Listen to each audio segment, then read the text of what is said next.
I stood on the threshold of the Blackwood estate, my breath misting in the frigid December air, clutching a bottle of 50-year-old scotch that cost more than my first car.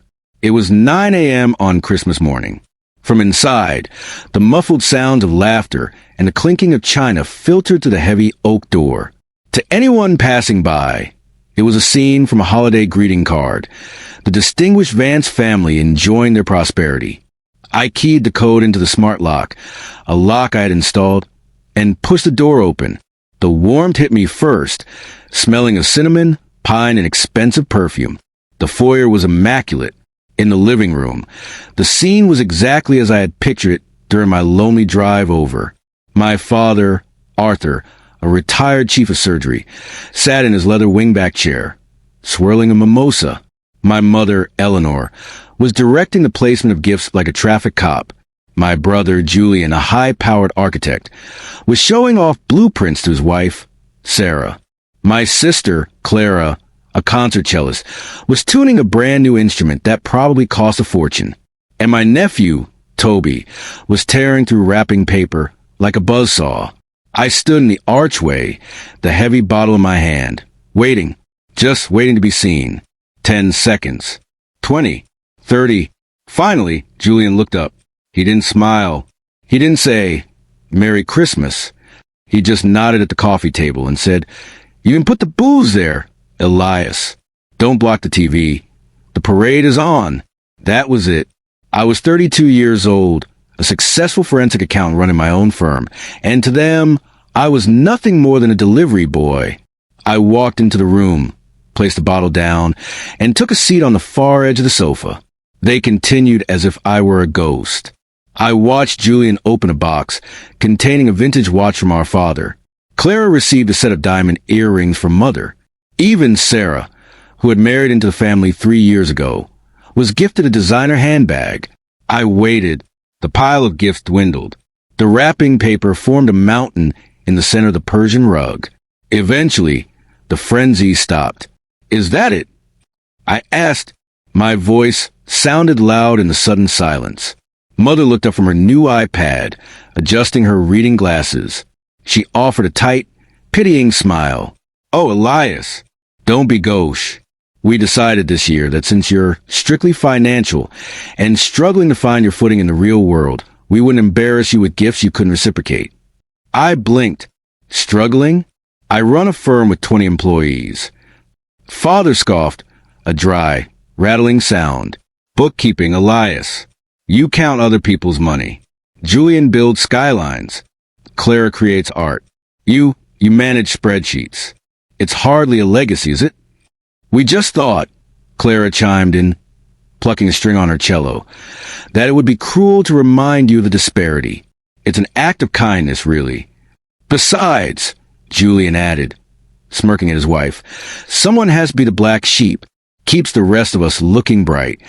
My nephew, Toby, 10 years old and already mimicking the family snobbery, looked at me and giggled. "Uncle Elias is the error in the code. That's what Grandpa says." The room went silent, but nobody corrected the child. In fact, Arthur took a sip of his drink and nodded, as if acknowledging profound truth. "Out of the mouths of babes," he muttered. "Why spend resources on a failed investment? You don't water a dead plant." Something inside me, a tension that had been coiled tight for 6 years, suddenly snapped. But it wasn't a violent snap. It was a quiet, clean break.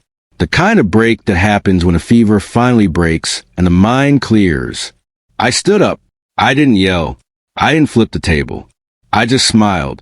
A genuine, terrifyingly calm smile. "You're right," I said. "You are absolutely right. Why invest in a dead plant?" "Going to cry?"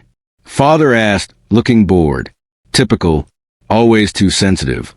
"No," I said, buttoning my coat. "I'm just appreciating the clarity. This has been the most illuminating Christmas of my life." I turned and walked out. I didn't look back.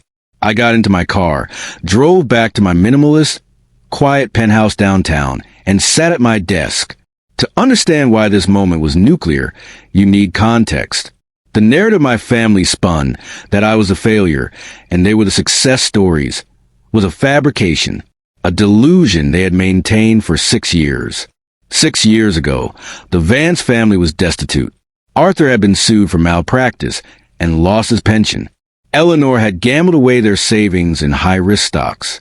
They were 2 months away from the bank seizing Blackwood Estate, the ancestral home where we had all just been sitting. I was 26 then. I had just made partner at a major firm before branching out on my own. I had liquidity. When they came to me, weeping, begging, telling me they would die of shame if they lost the house, I stepped in. I bought Blackwood Estate from the bank. I paid off their debts. I put the deed in my name. I told them they could stay there indefinitely to maintain their dignity. I paid the property taxes. I paid the insurance. I paid for the new roof after the storm of 19. I paid for the HVAC replacement last summer. Julian and Clara had moved back in during the transition and just never left. They lived rent-free in a multi-million-dollar estate that I owned, while treating me like a hired help because I didn't have doctor or ESQ before my name. I sat at my desk on Christmas afternoon, ignoring the 47 missed calls that started rolling in around dinner time, when they likely realized the bookkeeper wasn't coming back to cater to their whims. I opened my safe. I pulled out the deed. I pulled out the utility bills for the last 72 months. I pulled out the maintenance records. I laid them out like a royal flush. Then I began to write. The silence lasted 3 days. I went to work. I verified accounts for a Fortune 500 merger. I lived my life. On December 28th, I sent the email. It wasn't emotional. It was a standard eviction notice, drafted by my real estate attorney, but delivered personally to their inboxes. Notice to vacate. 30 days. The fallout was immediate. My phone lit up like a slot machine. Arthur, Eleanor, Julian, Clara, even Sarah. I didn't answer. I simply forwarded all calls to a voicemail that stated, asterisk for personal matters. Please leave a message. For matters regarding the property at 101 Blackwood Lane, please contact my attorney, Mr. Henderson. Asterisk. 2 hours later, my doorbell rang. I checked the security camera. It was Julian. He was wearing his cashmere coat, pacing back and forth, looking like he wanted to punch the door down. I opened it. Have you lost your mind? He shouted before I could even say hello. He pushed past me into my hallway. Eviction? Are you insane? It's a prank, right? A sick, twisted revenge prank for the Christmas comments. I closed the door calmly. Hello, Julian. Would you like some water? I don't want water. I want you to rescind that letter. He waved his phone in my face. Mom is hyperventilating. Dad is threatening to have you disowned. He can't disown me, I interrupted softly. He has no assets to disown me from, and he can't kick me out of the family home because I own it. Julian stopped. He blinked, his face flushing red. You think you're some big shot because you signed a check 6 years ago? That house is ours.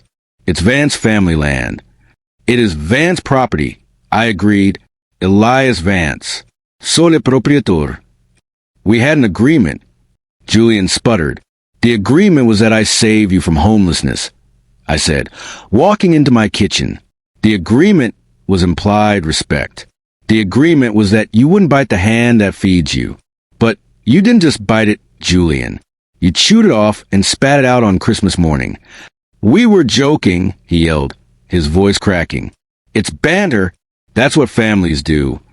Calling me a failed investment isn't banter, I replied, pouring myself a glass of water. Telling your son I'm an error in the code isn't a joke.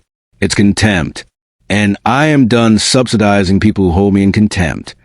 You can't do this, he said, his voice dropping to a menacing whisper.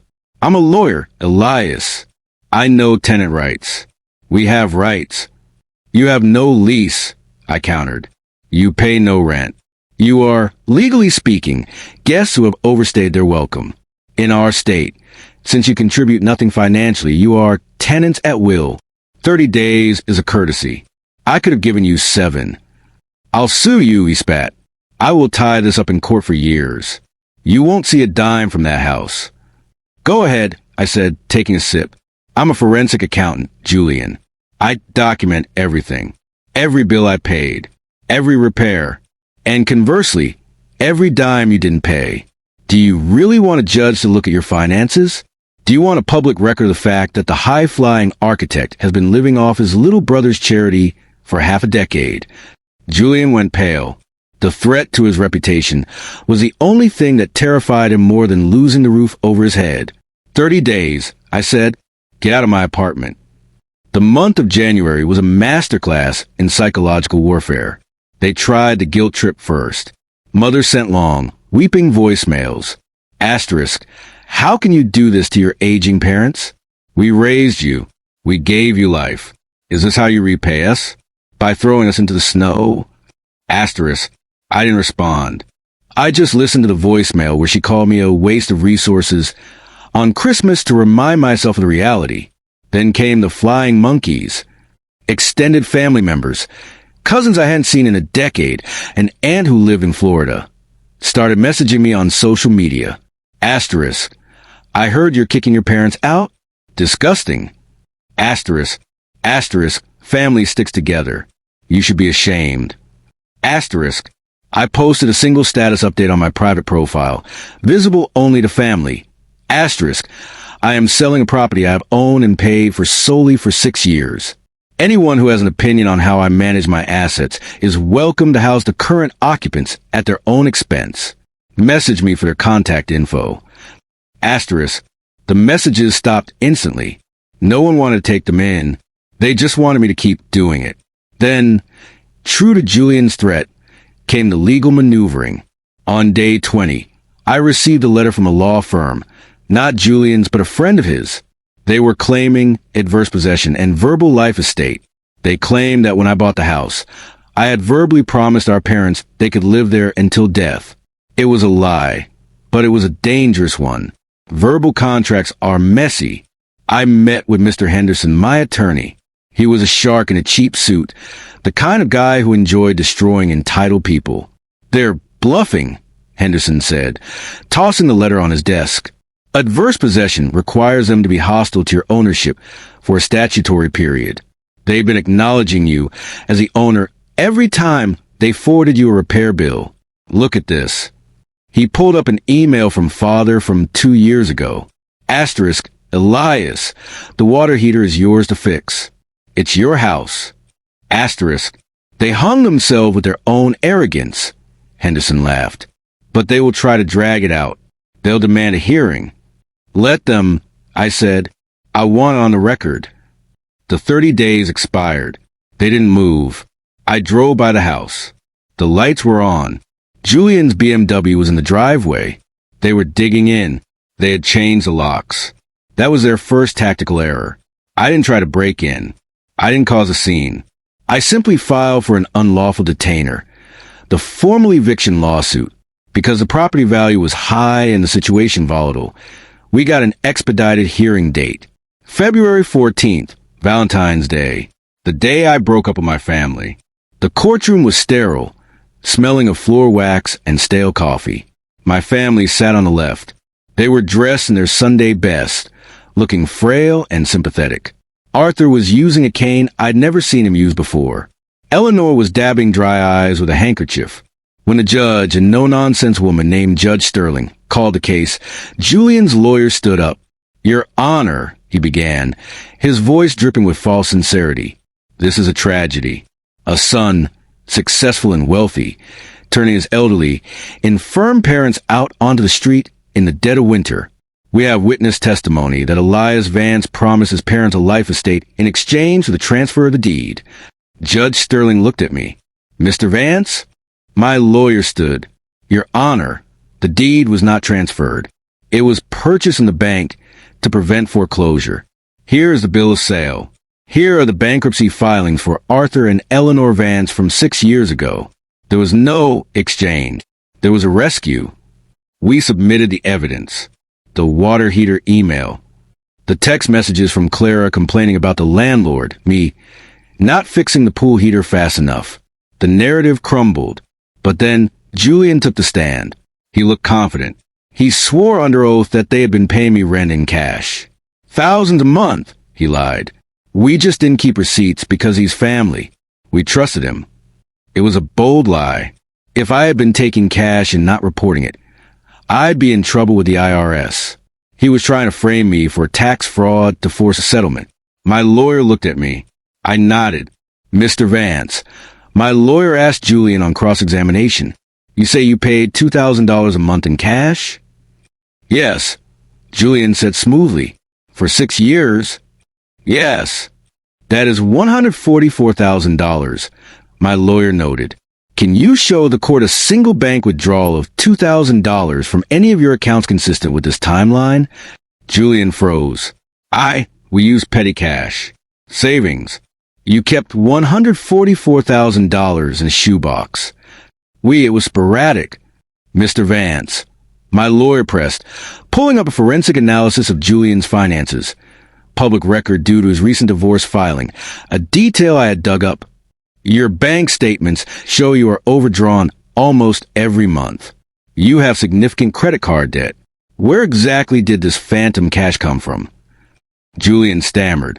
He looked at Arthur. Arthur looked away. Judge Sterling had seen enough. Lying to the court is a bad strategy, Mr. Vance, she said, peering over her glasses. Judgment for the plaintiff. You have 14 days to vacate. If you are not out, the sheriff will remove you. The drive away from the courthouse was the quietest moment of my life. They didn't scream at me in the parking lot. They couldn't even look at me. The shame was absolute. But toxicity doesn't die quietly. It festers. 14 days later, the sheriff met me at the property. The driveway was empty. The moving trucks were gone. Ready, Mr. Vance? The officer asked. Ready, I said. We entered the house. My heart sank. They hadn't just left. They had salted the earth. The smell hit me first. Rotting food.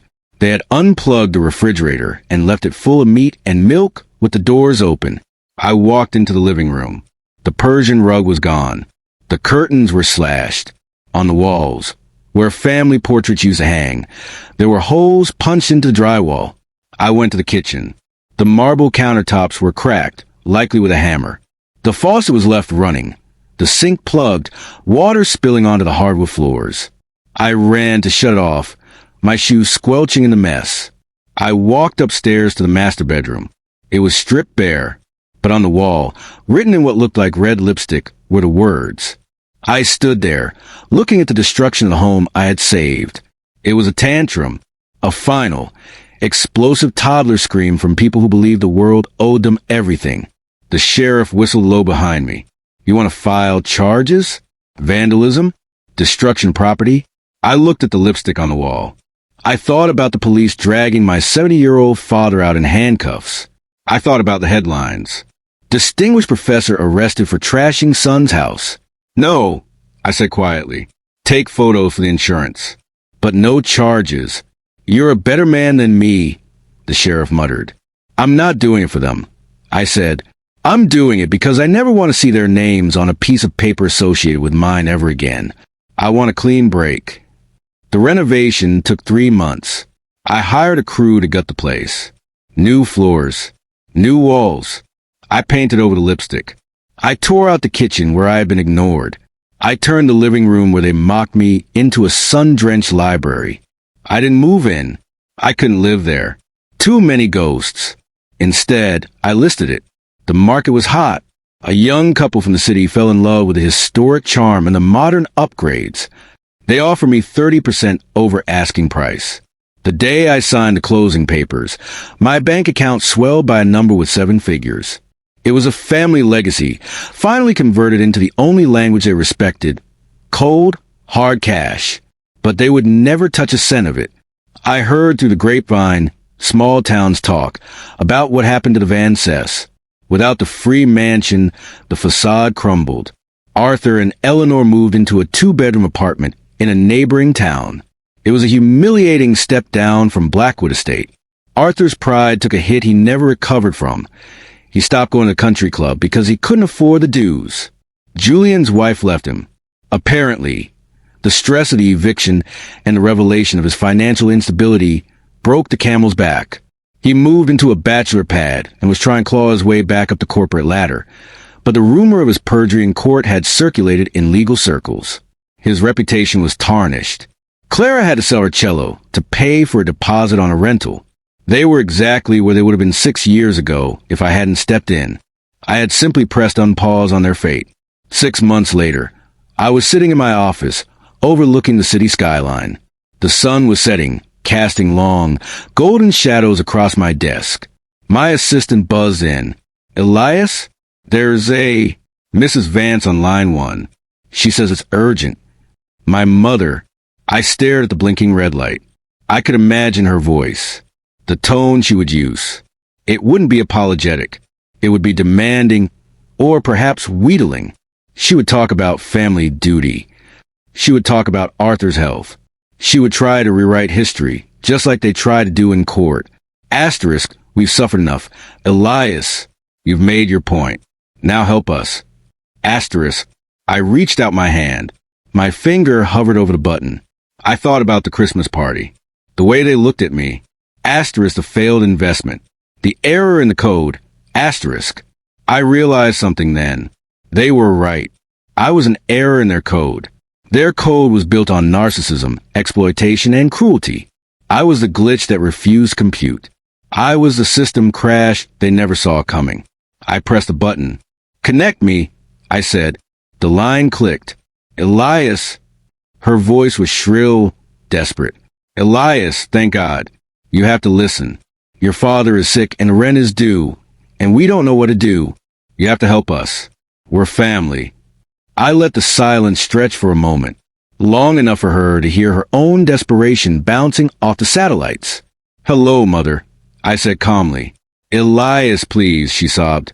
"We need money. Just a loan. We'll pay you back." "I know you won't," I said, "but that's not why I'm saying no." "How can you be so cruel?" she cried.